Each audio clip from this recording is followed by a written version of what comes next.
of English and holds a degree as Perdón, licenciada en gestión y estamos grabando ese educativa. ruidito que se sintió. Perdón, vale que... Sí, Ahí me está. asusté. Arrancamos, ahí está, grabando. Ahora sí, espera que voy a sacar de acá, si no, ahí está, no puedo continuar. She has specialized in methodology at Excellent Language School in London. She is currently a remote moderator and marketer at English for Kids Foundation from the Netherlands and a teacher trainer in written expressions at EFL teacher program at CIEDA. So she's a colleague and it is a pleasure to be here. So Eliana, all yours. Thank you, but truly it's my pleasure to be sharing with you today this gloomy afternoon. So I think it counts double, right? Because it was perfect for napping today, but here you are. So thanks for joining in. And also thank you, CIEDA, for opening up and promoting these spaces to be sharing among teachers, but also among teachers to be. So this is like the most valuable part for me. And today we're going to be discussing and constructing together this term, Teacherese. So as Ivana has already asked you, I would love to see where you're all coming from. So I invite you also to type your names and names of your institutions or organizations on the chat box. And as you do so, I will walk you through the agenda. We're going to start with a nice game, bumper words. This is like to switch your brains into English. Of course, we need a theoretical framework, so we're going to be referring to Krashen's language acquisition theory. And then, yes, we're going to be defining and also exemplifying, showing some contrast, similarities, and differences between the speech that happens when it is directed to children, but also what happens when we are inside the classroom. Finally, we get to the juicy part of this talk, which is ideas, right? That is what we want to take from every of these type of encounters, let's say meetings together. So ideas to boost, to enhance interactions in the English classroom. And also together, I would like to arrive to some conclusion. And for those of you who hold on there until the very end of this talk, will take us 1 hour and a half, more or less. I would like to share with you the works that I've consulted. I found that there are some interesting things for you too. So now, yes, let's start.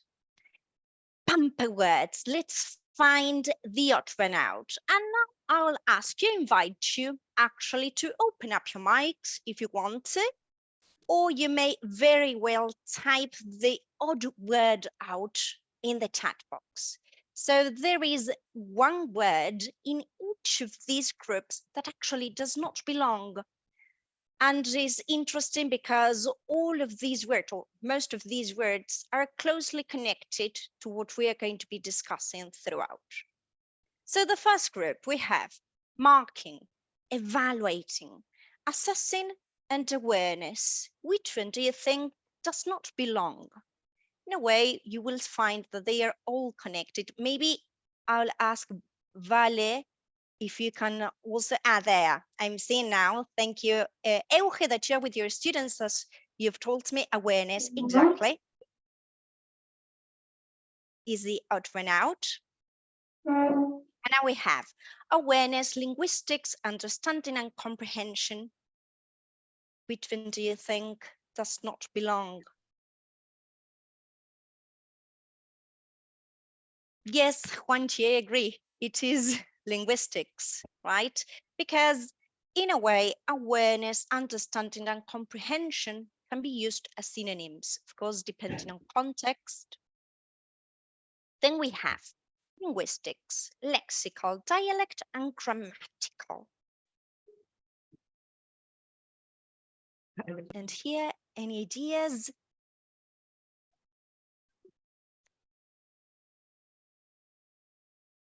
Yes, with a question mark, Juanchi, but it is dialect because actually lexical and grammatical are two linguistic aspects. And finally, dialect, register, caretaker speech, and teacherese. Any ideas? This one is a bit tricky because actually teacherese for some of you may be completely new. And to tell you the truth, in this last group of words, there is none odd one out. All of these words, the four of them are closely connected. And so throughout today's talk, we're going to be unveiling and discovering how is it that caretaker speech and teacherese sometimes are the same, they resemble, and how they are type of dialect with their own registers. So in this very last group, there's none odd one out. Now, before we start, I need us to come to certain agreement. We need to agree here. So again, you may use your thumbs. I'll see you now. There you are. So I will see you in the cameras. If you show me thumbs up, if you agree, thumbs down, if you don't agree, or you may very well use the emojis from Zoom. So we first learn structures, then practice using them in communication, and this is how fluency develops. When we refer to structures, we're going to be talking about form, grammar. Then practice, right? Drilling, systematizing, complete the blanks, you know what I mean. Practice using them in communication. So we practice and practice and practice. And so we become fluent speakers. Do you agree or do you disagree with me?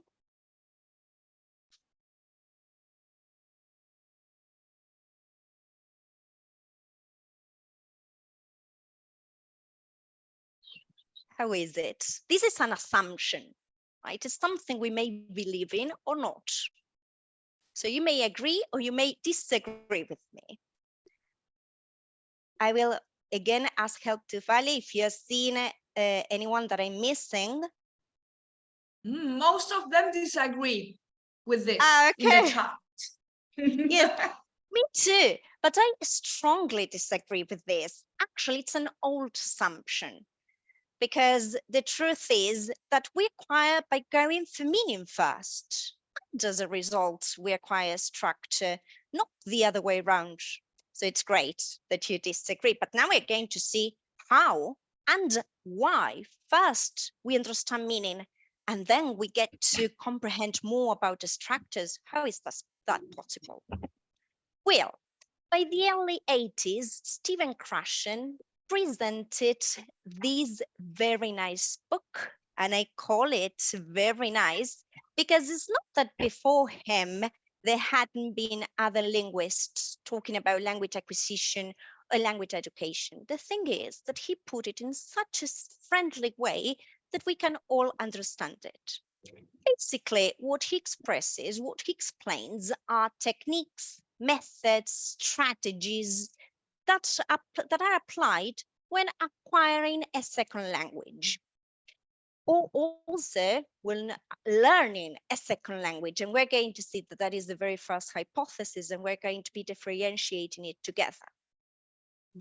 And most importantly for us is that he says being in the English classroom is not guarantee to us in order to comprehend fully and to acquire a language is not enough to be in the English classroom. However, it's going to be providing the acquirers, we're not going to be calling learners in some situations, yes, but by now acquirers. That is how the acquirers can get more understanding of the structures, the forms, and then eventually how the language emerges in Stephen Krashen's terms.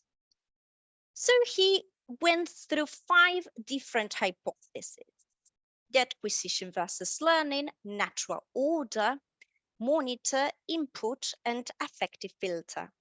Today, I'm interested in discussing with you the input hypothesis, but you will see that because all of them are closely connected, we cannot talk about one without mentioning the other, right? So as to get like in a friendlier way, I have divided the input hypothesis into 4 parts. So let's start with the first one. This one relates to acquisition, not learning. And here we go actually to define the first hypothesis.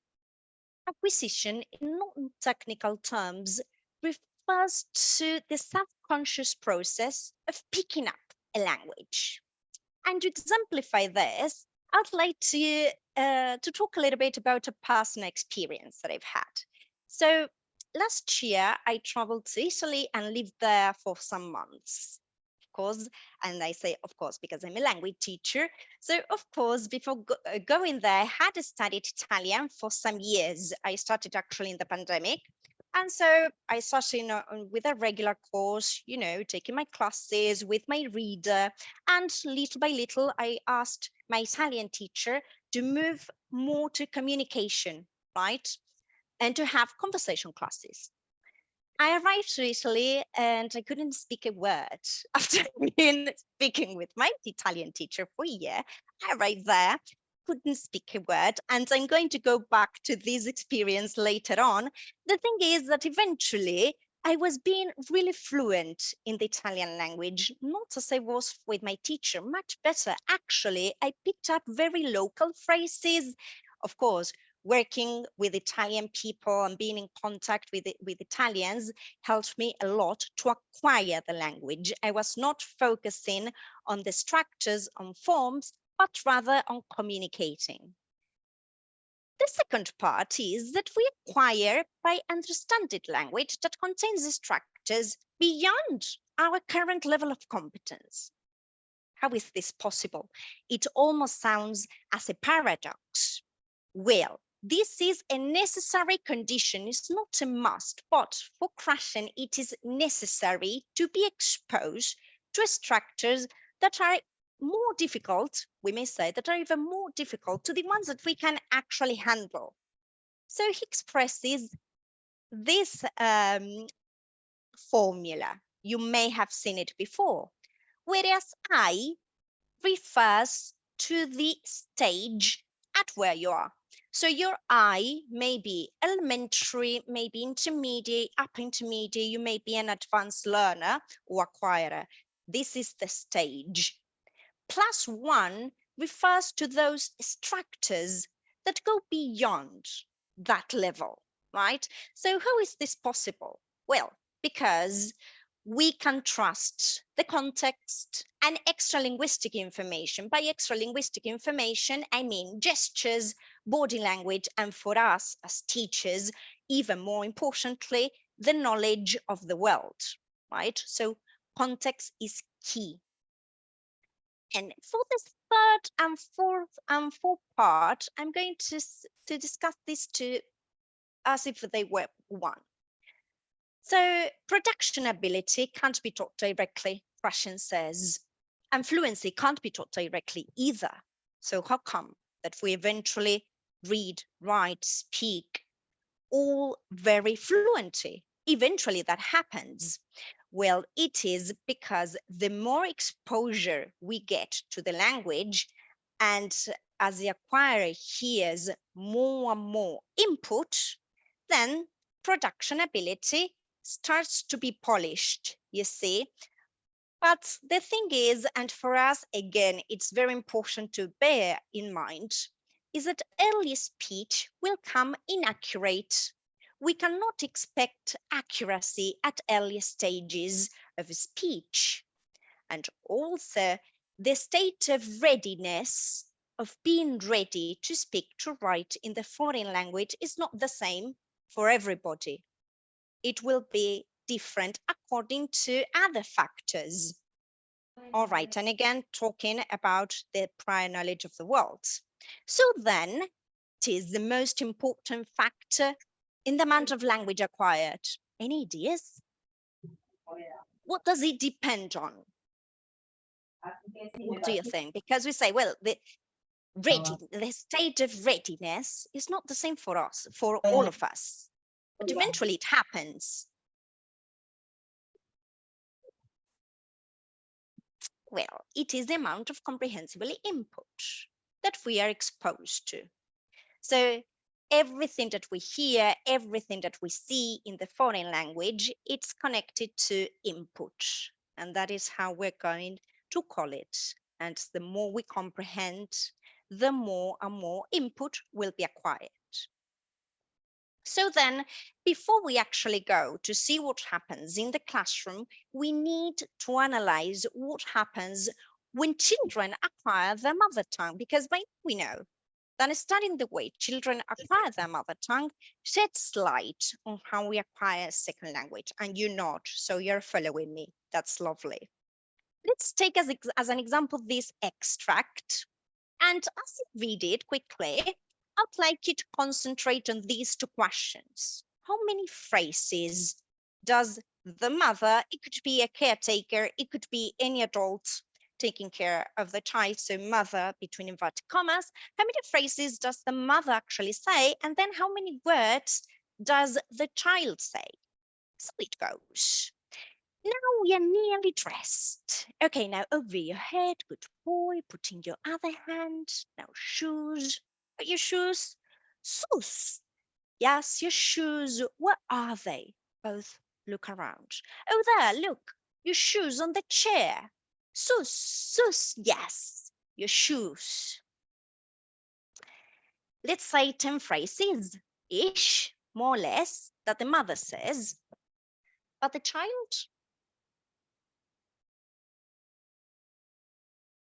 How many words does the child say? We may say one if we consider sus as a word.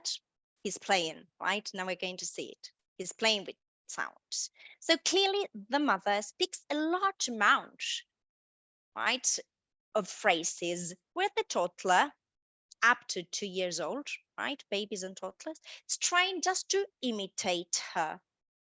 And this is because when babies acquire their mother tongue, you'll see that they hear voices and start to respond to those familiar voices around them.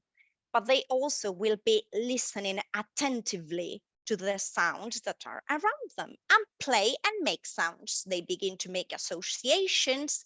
And this is very interesting also. They begin to use language to interact, but to get what they want, don't they? If there are parents here, you will let me you will let me know. But when as they grow up, become toddlers, they are already able to repeat what others are saying and pick up the accent of those around them. So how is this possible? Because actually we are all born with the innate capacity to pick up any accent and any language from around the world. That will depend on the exposition that we have, right? Now, as I have just said, if there are parents here, you let me know, or if you have very younger siblings, brothers or sisters, or if your friends have children, because none of these situations is my case. I'm not a mother. My brother and I have only 1 year difference. So actually when he was a baby, me too. I don't remember. None of my friends have children. But anyways, it's common sense. Let's say we all know that adults actually modify the language when it is directed to children. This is what I do with my dog, to tell you the truth. So in non-technical terms, this is baby talk. You see, I would say dog talk. I don't know if it even exists, but it's pretty much what I do with him. In more technical terms, scientists will refer to this as infant-directed speech. But throughout this talk, I will be using caretaker talk or infant-directed because it's also what Crashing uses. So again, thumbs up if you agree, thumbs down if you don't agree. kids that hear caretaker talk, these modifications that I'm talking about, right? My dog talk, let's say. So kids that hear caretaker talk won't have the opportunity to learn proper language speech. Thumbs up if you agree. Okay, I already see some no's. Okay, no, I don't agree with this either. Actually, there is enough evidence to prove now that caretaker talk really helps babies with language development. Now, when we talk about modifications or alterations that happened at speech level, we need to mention two main areas. On the one hand, which is what we're going to see now, is these features that construct our speech. On the other hand, let's say another main area is the word choice, right? So it happens at a lexical level. So 4 main characteristics or features that construct our speech. And why do we need to pause here? This is basically because when we speak, like our speech is of course modified also, but and all the time by our mental state, but also by the receiver or listener of the message. So that's how naturally we'd say it's even common sense that we talk differently to babies or toddlers, to my dog in my case. Well, it's only natural that to happen. So let's see this first phonological part. Speech flow, loudness, intonation, and intensity of overtones. Speech flow refers mainly to the speed at which we pronounce the utterances, considering also the time that the breaks or pauses that we have in the speech. Loudness refers to the amount of energy in the articulation of utterances, whereas intonation is more related to the fall and rise tones, and the intensity, there is always one tone that will guide the shades of the other tones used in an utterance. So let's see what scientists have come to say about what happens when the speech is directed to children. How are these characteristics of these features altered or modified? Let's see.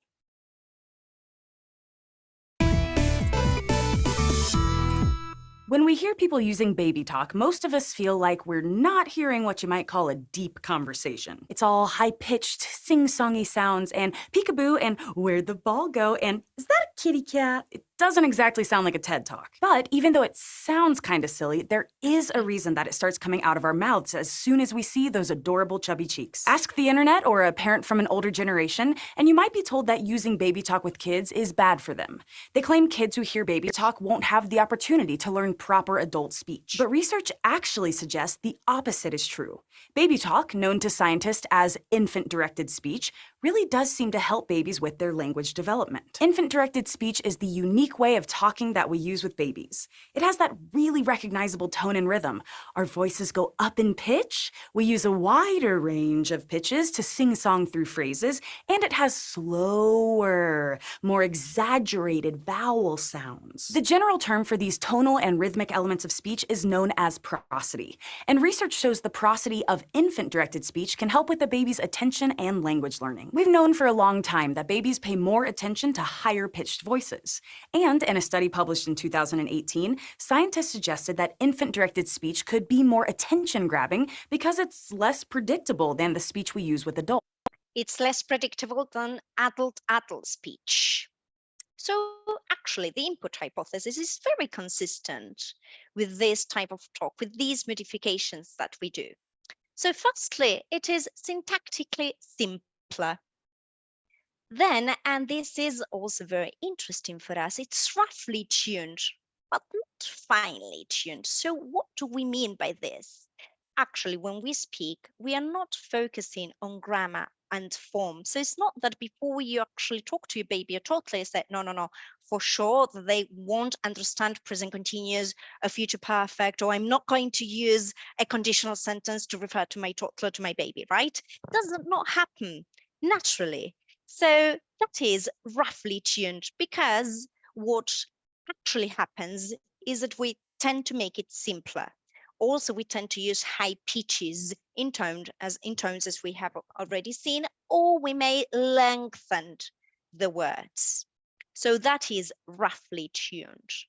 And another important fact is that this is not a deliberate attempt to teach language. What you want is to aim at communication, so to be understood, right? And the main characteristic is, but not, of course, it's mandatory, but is one of the most important characteristics, is that caretaker talk concerns here now principle. So what is this principle? Basically, you're going to be communicating about the things, objects that the toddler or baby sees and hears in exact that moment. So basically the surrounding of the room or the space where the toddler or baby is. And naturally, we are going to need some interactional modifications, hey, look, those attention grabbers. And then again, the input hypothesis is consistent with this type of talk, because it is shown now there is enough evidence to prove that the child understands first, and then they acquire language, right? So yes, we are ready to start thinking about what happens in our classrooms. So what are common classroom language expressions that you use when your students come into the classroom? And this is for infants, but we are also be talking about acquirers of the second language as teenagers, adults. Okay, so it's not a clear differentiation of the age. I've thought of these ones, but of course there are many more. Welcome, good morning, everyone. Please sit down. Well, you see, these phrases already happen within a context, and the context is your classroom. For sure that in other contexts, this may happen. Like I said today, good evening, good afternoon, everybody. But again, it's within certain contexts, and that context will determine my lexical, so meaning my word choice, and the pitches that I will use in, the tones that will guide my utterances. See these two situations. Students A are being really loud, really disruptive. Has it ever happened to you? Never ever. And situation B, students are working quietly, actively working, attentively, focused.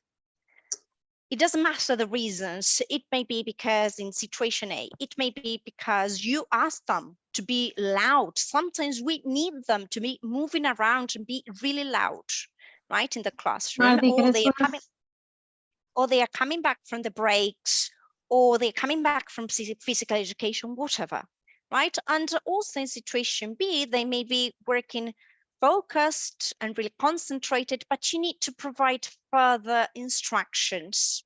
So you need to call their attention in both situations. And now I will need at least one volunteer, at least one. If it's two, better, because I will ask you to see if you can model how you will be calling the attention of these students for situation A and for situation B. But I'm not asking to tell your students off in either of these situations, not even to shout. It's not about that. Let's try with a call and response technique. Have you ever heard of call and response techniques? Is basically you say something so your students already know that you're calling their attention, right? So that you're asking a response from them. And there are 1,000 online, depending on the age and level of your students. You may negotiate it with them, because this is something in which you need to train them from day one. If you have tried it, you know. So let's see if we can do it with the very common one. 1, 2, 3, eyes on me. And so your students will come back 1, 2, eyes on you. Need one volunteer, if there is anyone willing here, to model that call and response technique 1, 2, 3, eyes on me for student A. And if there is more participation, then how would you pronounce it for situation B? Any volunteers? You're too shy. Words. Okay. Ah, yes, Pri. Hello. How are you? Thank you. Will you model situation Yeah. A? Yeah, 1, I 2, do it. 3, eyes on me. How will you call it? 1, 2, 3, eyes on me, please. Yes, for sure that you will repeat it 2 or 3 Of times. course. Exactly. Yeah, of course. Yes, you may clap, Euge. Yes, you need them. You need them. So lots of extra linguistic information, body language, right? And you notice how Pri cleared her throat a little bit because the pitch is going high. Any volunteer for situation B? You don't need to go crazy here. The same 1, 2, 3, eyes on me. How will you say it?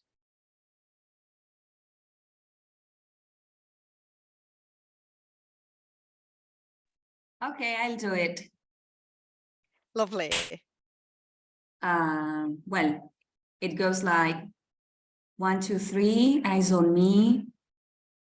Yes, thank you, Kari. Exactly. You may have noticed that she lengthened a little bit her utterance or her last words, but not actually a really rise in pitch, right? Or in tone. So for situation A, I would definitely clear my throat also and go really, really high in pitch. Because imagine, it doesn't matter if they are teenagers or if they are younger students, they are disruptive or loud independently of their age.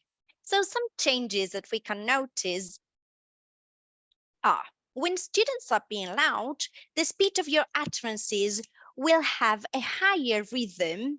You will speak naturally faster than if your students are working actively, are silently. You have noticed for sure that in Karina's example, she lengthened the words, and that may affect also the speed of the utterances, going slower. Whereas for student A, you need also a lot of repetition, right? And as we all have agreed, you need to go loud, right? So really high loudness and loud pitch, and naturally the overtone, the main tone that control your utterances will be higher than if your students are working silently. Now, let's take a look at how this can be pushed into what happens in the classroom. Even though this transcript doesn't have the exact same topic as in the mother or caretaker talking with the child, it will help us to see some parallelisms, right, between the structure of the language, how we structure or how we build the language when it is directed mainly to babies or toddlers, and what happens in the classroom. So this is a situation of elicitation.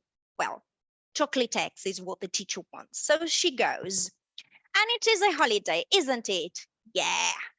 Yes, and on Easter Sunday, he brings us what?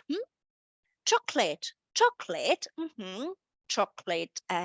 Chocolate ice cream. No. It's not chocolate ice cream. Chocolate eggs. Eggs, yes. Yes. Do you like chocolate eggs? Yes. Yum yum, right? Yes. Chocolate eggs. Okay, so later on, she goes back. And do you like chocolate eggs? Do you like chocolate eggs? I love chocolate eggs. Well, what do you notice here? For sure, a lot of repetition. You may remember the mother repeating the shoes, right? Well, in this case, it's chocolate eggs. So in both cases, we have a lot of repetition going on.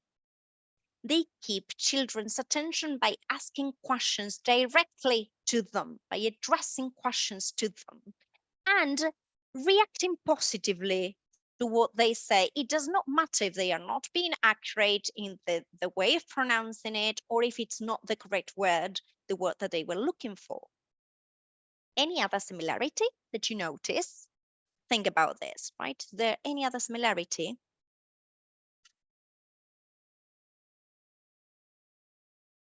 Well, they add, or maybe improve, make some changes, not correction, changes on what the children say.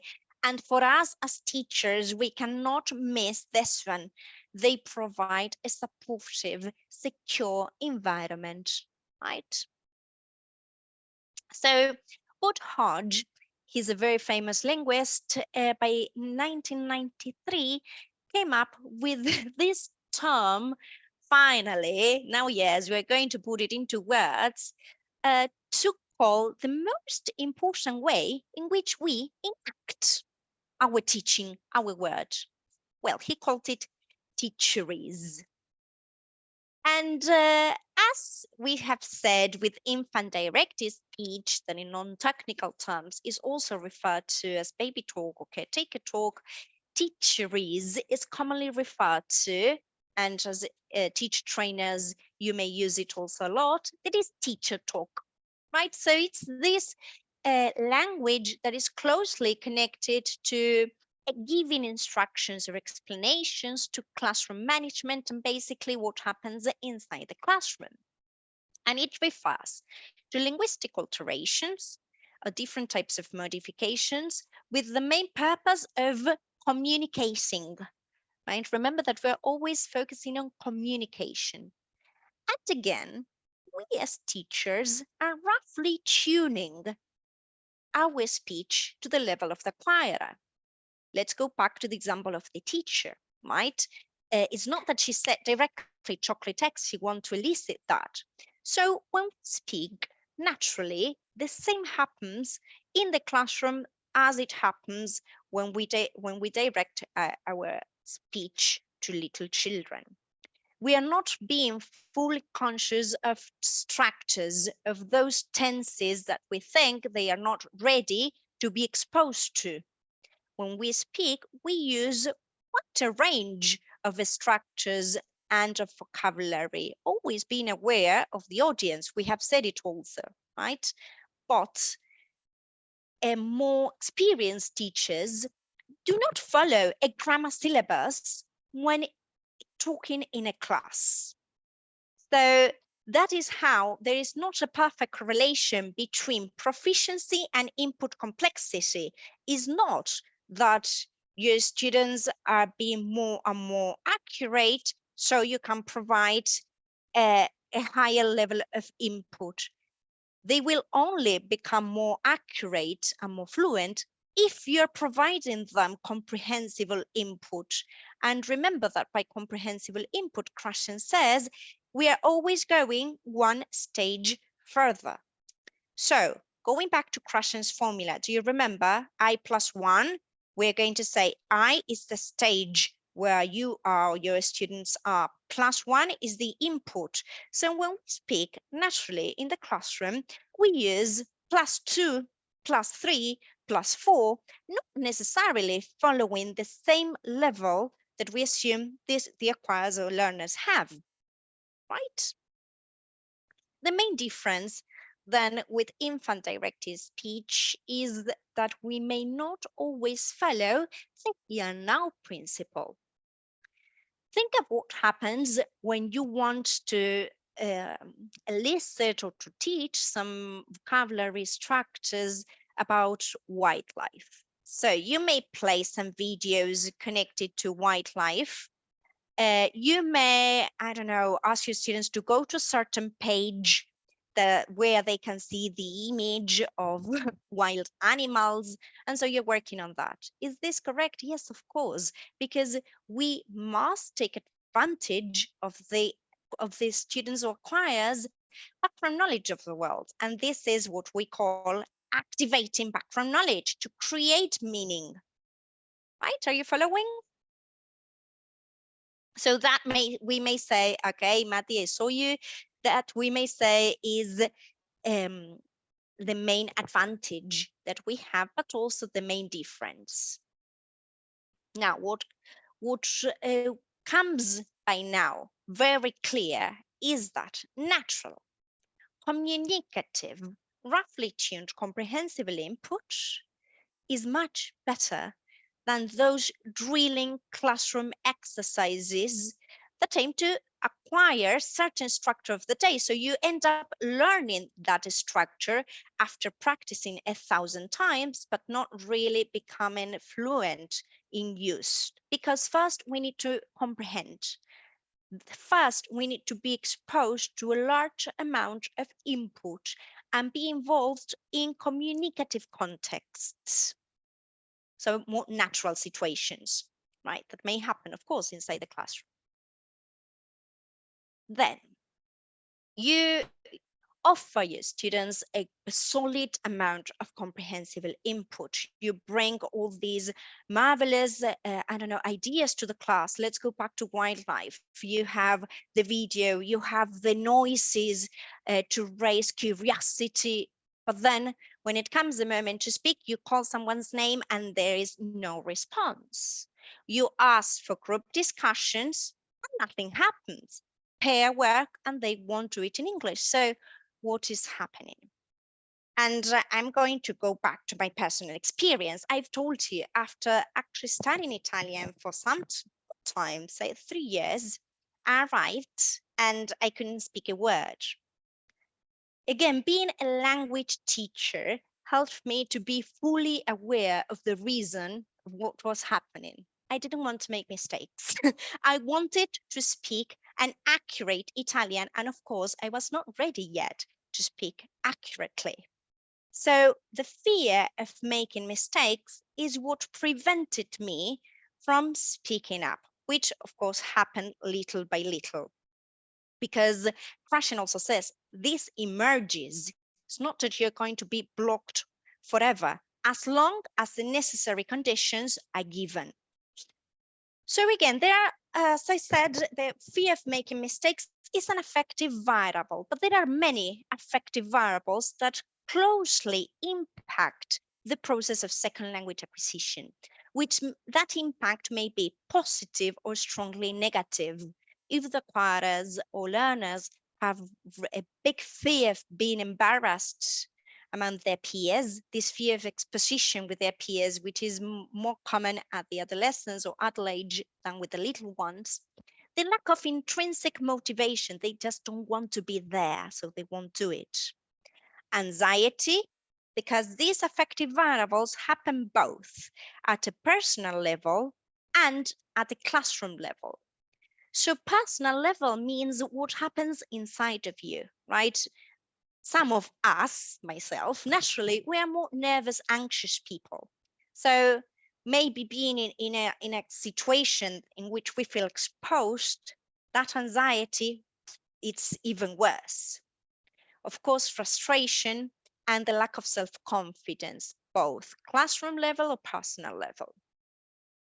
Krashen called this the affective filter hypothesis, and he categorized the affective variables into 3 main categories: motivation, self-confidence, and anxieties. So the higher the motivation is, of course, the more input will be acquired. And also it has to do with self-confidence. When you can build on self-confidence, the more input will be acquired, and the lower the levels of anxiety, more input will be acquired.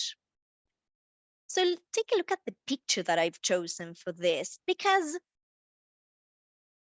affective variables or the affective filters work as a mask. Imagine being in a classroom wearing a mask that covers your eyes, your mouth, your ears. It's really difficult to take advantage of all that comprehensible input that you're being exposed to if you cannot see and if you cannot listen. And how can we develop the production ability if we cannot talk? So we as teachers need to keep these levels of affective variables as low as possible. If they are behind or below, the chin, it's better. So only by lowering these affective filters that input will be acquired. And for us, it's particularly interesting to stop at the fear of making mistakes, because on many occasions, more often than not, error correction is key in our classes. In many cases, we are having classes in which we need to prepare our learners for standardized international exams. Or as here, many of you are at the teaching training college, so of course that we need to aim at accuracy. There are many reasons or factors in which we need to aim at accuracy, and by so I mean that we need to correct our mistakes. But the thing is that more experienced teachers will know when and how. Let's see what actually Krashen comes to say about this. So you may have also heard about Steve Kaufman. They are both very well-known linguists. Well, Stephen Krashen is still alive. So they went on leave last year on this talk they have as old friends. You know, this was also really friendly, really nice to listen. So let's see what they come to say about the affective filter. Very interestingly, they also used Loncato's formula, which is a simultaneous interpreter, very fast one. So let's see again. Let's listen to what they say. This what do you call it? The emotive filter? No. The affective filter. Affective filter. There's a formula, I think, attributed to Loncato that sort of has, you know, your attitude plus the time you spend with the language, and divided by inhibition, frustration, all this negative stuff. So obviously you want to have a positive attitude, you want to spend the time, but if you can reduce the inhibition, the fear, you're only going to learn faster. So why would you bring things in like worrying about making mistakes, correcting people, all this other stuff that's going to increase that inhibition factor? And it's only going to slow down, because most of your mistakes you will eventually correct. So why not let people enjoy themselves, enjoy the language? While they're enjoying the language, they're hearing the language because they're interacting with other people. They're using the language. Eventually they'll retrieve the right word. Eventually, not always, but more and more they'll speak correctly, as we say. But why inhibit them? Loncato also said, language is one of the few things where knowing just a little bit is good. Right. You know, if you do that in science, you make mistakes, it's serious. But in language, it's all right, it's positive. Don't be afraid. Exactly. Don't be afraid. He says it. So in a classroom designed to encourage, to promote second language acquisition, learners should be challenged always, right? That is the exposition to comprehensible input, the +1, but not up to the point at which frustration sets in and then that input make no sense. There should be an emphasis on communication. Remember, we are aiming at communicating in a foreign language. So the emphasis is there, but it should always be in an environment in which the input happens at a level above our comprehension abilities. However, this will only be possible. We are only be open to utilizing this comprehensible input if we have the right affective mindset. So they go hand by hand, you see. We cannot leave the affective mindset aside, the supportive, secure environment for language to happen. So let's start talking about Teacherese, and let's see what others are saying, other linguists are saying. Nat Bartz, in this nice book also, I call it nice because it's a collection of case studies of different teachers in very different contexts. But in this one in particular, I took this fragment because the teacher says, right? I'm just going to read how she changed. So she goes, or he, I've stopped correcting my students when they talk to me. For example, if a student tells me that he or she has gone to make wood, I don't correct him. I simply respond by saying, oh, who did you go to cut wood?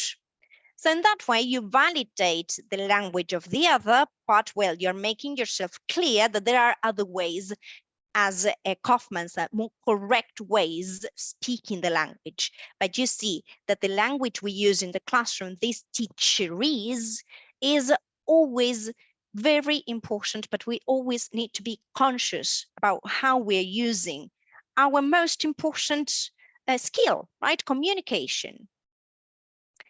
However, not everyone says the same. And do you remember about Hodge? I told you he was the very first one to come with teacherese and not teacher talk. He says in Remaking Thinking, no one speaks pure teacherese outside the classroom. New teachers tend to overcorrect, speaking teacherese better, more rigorously. So how come? Well, because actually, again, remember that the language that we use inside the classroom, teacherese, should be as natural as possible. So overcorrection, oversimplification may fall onto a rigorously way of speaking, which makes no sense. We should be natural, right? As when we speak our mother tongue. So now, yes, getting to the very end of this talk, as I promised, some ideas, right? So what shall we do then with everything that we have seen together? Reduce teacher talking time, TTT, very often called too much teacher talking time.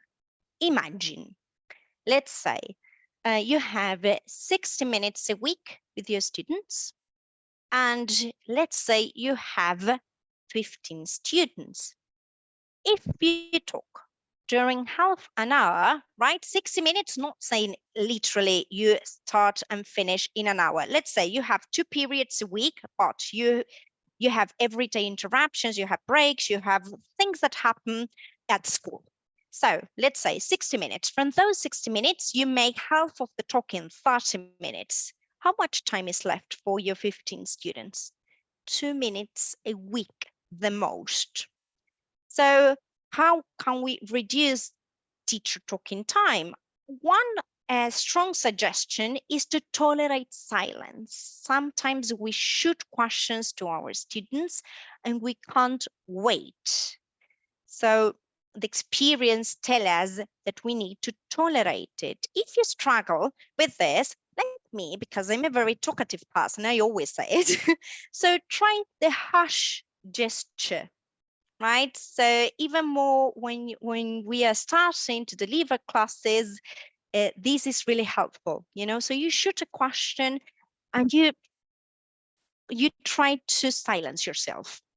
Wait because your students need thinking time to process what you're saying, and there is nothing wrong with silence after a question. Another way to reduce teacher talking time is to avoid oversimplification. Sometimes, again, we say something and we think that we are not being ourselves really clear, so we tend to paraphrase ourselves, to repeat ourselves, to simplify the instruction when it's not necessary. So, of course, this is not a generalization. This is just a generalization. It's not that it applies to every case. There are some cases in which, yes, you realize by the way they look at you that you need to repeat yourself, paraphrase, use other contextual, extra linguistic help. But in other cases, we just wait and avoid simplifying what we're saying. And promote natural conversations. Very often, this happens outside the classrooms. So if you are already working at schools, or if you already have some positions at school, in both cases, you may have asked your teachers, or you as teachers may have received a message to speak English throughout. And I completely agree with that, because it's actually a way of setting the atmosphere. And so stating certain culture for the second language to happen. And again, going to real cases like true stories, during breaks that they come to you in English to say that they have watched a film that they think you may like it, or they have a book to recommend to you, or that they have met someone that, etc., etc. So if you can make those little small talks happen in English, great job. There you go, by promoting natural conversations, fluent conversations in this sense, right? And also promote error making. What we say, okay, let's not correct when it's not necessary, but how can we promote error making? If we open up spaces for natural conversations to happen, naturally, the speech that comes will be inaccurate. And so what? Okay, as long as they are communicating, that's great. Remember, Ken Robinson says, if you're not ready to make mistakes, you will never come with anything creative. So how can we as teachers prevent our students from coming up with something creative? And last but not least, I have talk moves to discuss with you. Let's see what you think. So talk moves was designed actually by a math teacher. What she was saying is that her students lack the vocabulary to explain processes. So you see, nothing to do with the foreign language itself, or actually everything to do, because we're talking about systems. So this math teacher noticed that when it came the moment to describing mathematical processes, the students did not have the lexical resources to go for it. So she created this worksheet, let's say this sheet. And well, the surprise for my students, if there are some here, I've used it already, because in my particular case, what I've noticed was that the students were not engaging in group discussions. So whenever they have to work in groups, it happened either it was always the same one leading the conversation, the discussion, or basically no one speaking. Bear in mind that I have only 6 students. So, you know, when this happens, it's really noticeable. So I said, well, let's try talk moves. And what I did was preparing a some guiding questions about the story that we have read together. And so instead of analyzing it as a whole class, I put them together myself apart from them, because there is no need for me to be there. And this is great if you have more than 30 students, because you put them into groups, 5, 6, does not matter. And you give for each of them the worksheet on talk moves. What my students lack, apart from the motivation of engaging in natural conversations or in natural discussions, they also lack the resources, the lexical resources, to be more academic. So this is exactly as I downloaded from the internet, but you may very well negotiate with your learners and say, well, what would you like to improve or to work on? So you have those language phrases here, right? This also applies for standardized international exams with the speaking part, you know, that there are always the same phrases they need to say. So, for example, you go for add on. Well, I would like to add on to what somebody said. So what you do here is to make sure that they are listening and paying attentively to each other, right? And that they can build on what their peers are saying, apart from showing some reasoning, or to paraphrase. Again, whenever we paraphrase, whenever we repeat or revoice, we put into practice the ability to prove ourselves. So have I understood correctly what he's saying? Because sometimes we just not, again, like the fear of embarrassment or the exposition of it in front of my peers. But if you try this aloud or say more, so you realize it's not clear, so you can ask your peers to say more about a certain topic. Now, apart from that, apart from helping to encourage your learners to talk more, to speak up, this is great as a metacognitive technique, because once you finish with the task, with the activity, you hand back these sheets. Each of them have one for each student, have one, right? So whenever they say one of these phrases, they highlight it. Then I took them with me, but now when you have that moment of giving feedback, you will ask your students, well, what happened? Or they may realize themselves that something went wrong, right? So that again, if you have very big groups, not only 6 as me, if you have more than 30, it does not matter, because each of them will have this nice sheet. Each of them will be marking what phrases they've used. So if by the end of the class you collect these sheets and you see that some of them came in like this one, well, something happened there. Okay, so again, it could be an affective variable. Remember that it's not always because they are not doing what you want them to do, because they are not reading, or because they, I don't know, they are not keeping up the rhythm of the class. Sometimes it's just, again, embarrassment. Okay, so it comes a moment of feedback, personal, one-to-one, in which you can discover and talk about it together. So talk moves, a great tool. And then, as I said, let's see then, how beneficial is Teacherese? Is the language that we used in the classroom? It's really, really beneficial as a strong language comprehensible input, and also as a great listening practice for your acquirers or learners. But there should always be a balance between that language input and exposition and the effective mindset, right? Do you agree by now with what we have been saying?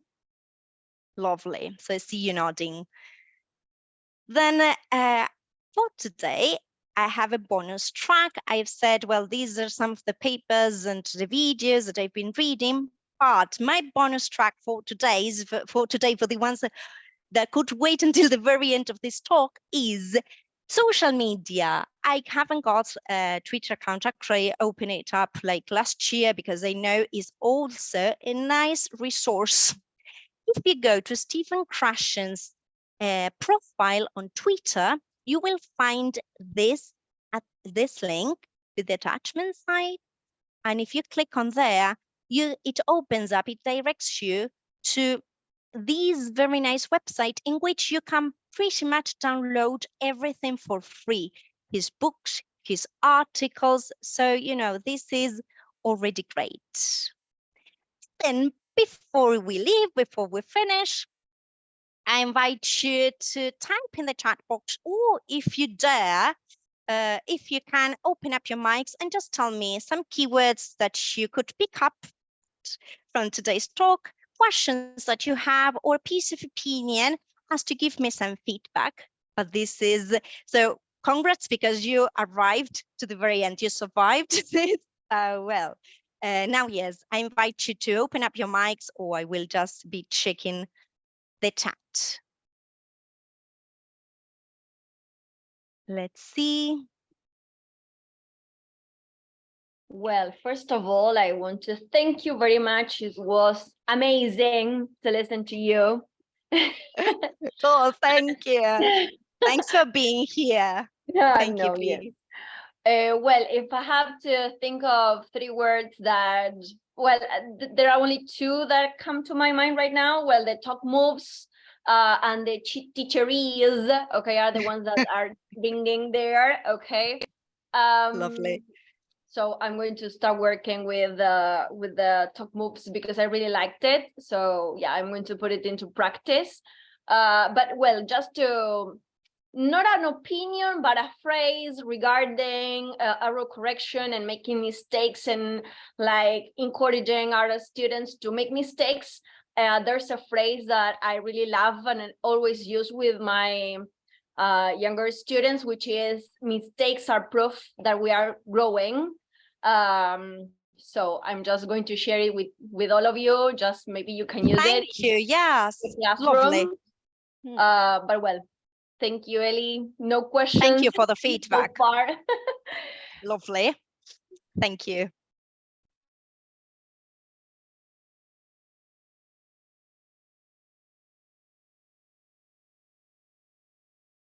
Anyone else? Ah, now I can see the chat box. Okay, Juanchi, thank you.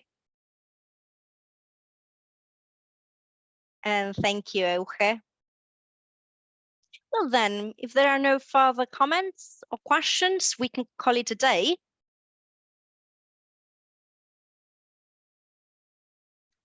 Thank you very, very much for being here. Hope to see you very soon. Bye-bye. Mil gracias, Eliana, muchísimas gracias, gracias a todos, ¿sí? Creo que ha sido un espacio sumamente enriquecedor, donde nos llevamos herramientas, pero también nos llevamos material teórico, autores, para seguir indagando, para seguir creciendo.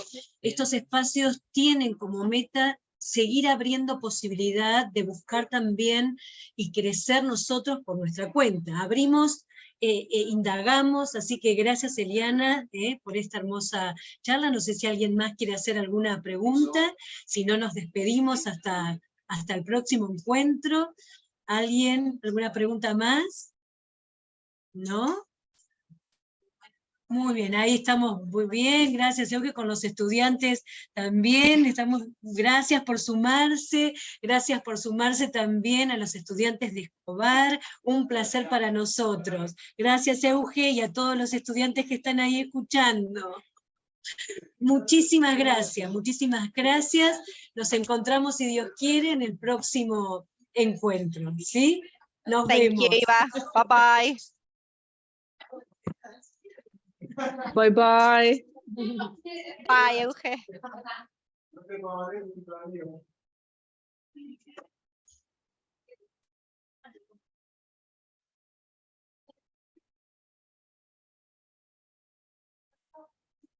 Muy bien.